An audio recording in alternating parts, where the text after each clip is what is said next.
Welcome to our wealth series. This is our Wednesday broadcast where we talk about everything wealth, wealth building, wealth growing.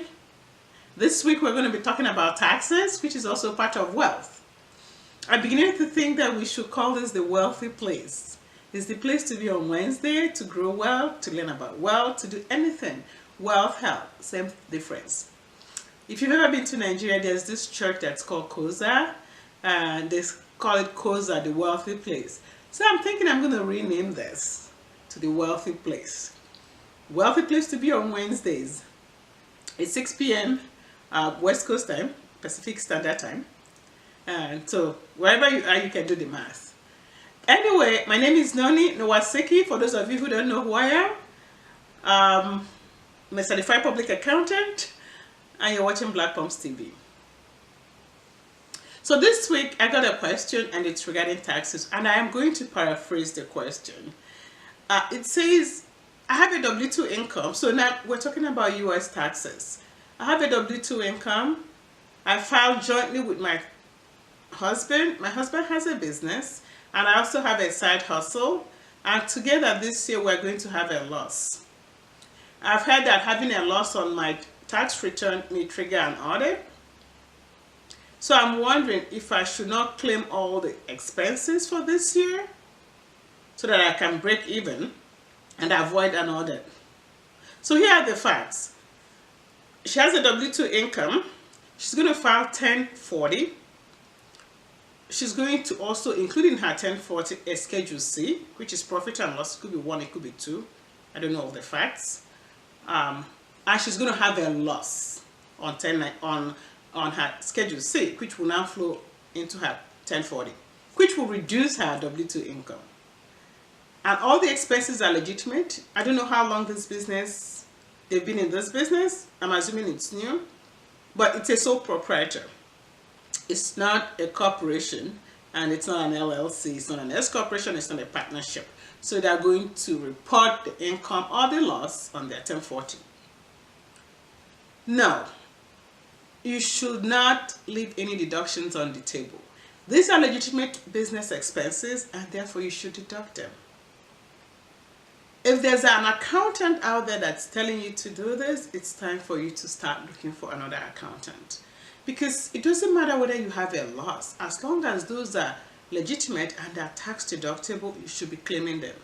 You should make sure that you report all your 1099 income, and then you take all your deductions.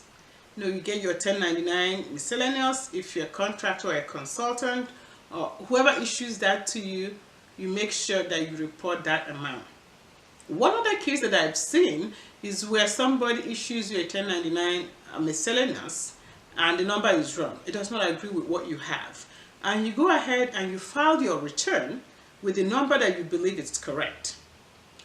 That might trigger an audit as well, because now IRS is matching your income to the income they received from whoever issued you the 1099, and they don't match. When they don't match, then it might trigger an audit, or at the minimum, a letter to you.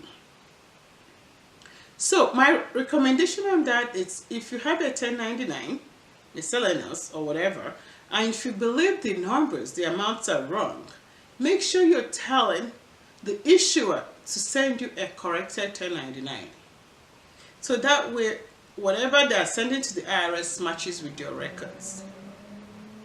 So my biggest advice on how to avoid audit is to make sure that you're filing your tax return timely, accurately, and completely. So it has to be accurate, it has to be complete, okay, and it has to be timely as well. And when you're filing your tax return, make sure that you're filing it as if you're going to get audited, especially when you have businesses. Make sure you document your support, have your support. What I usually do is I'll scan them in, that way I'm not losing any piece of paper. So you have them in your computer, it's going to be there forever. I know they are raised like threshold for retention, but that's what I do. That's what I recommend you do. The other recommendation I may have for you is, if you're a new business, consider filing, other than tax consequences, there's also other issues involving running your business as a sole proprietor, which I think it's what they're doing. I don't have all the facts, but given the facts I have, I think that's what they're doing.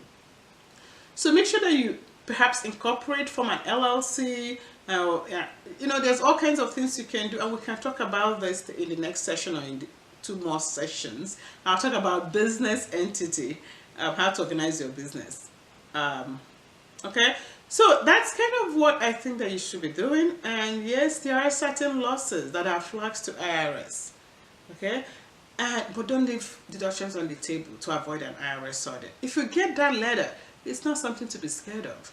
There are people out there who can help. Inbox me, text me. I practice before the IRS. I can help you. If I can't, I can always refer you to someone who can. Okay, so that's it for this week. I want you to file your tax returns completely and accurately. If you're running out of time, file an extension. Make sure you're using a competent accountant, and make sure that whoever you are using, it's planning ahead for next year. Do your tax planning. Start now to plan so you can pay less taxes. We haven't talked about Trump taxes yet. We will on another time, on another day. But until then, thank you so much for being in this wealthy place with me.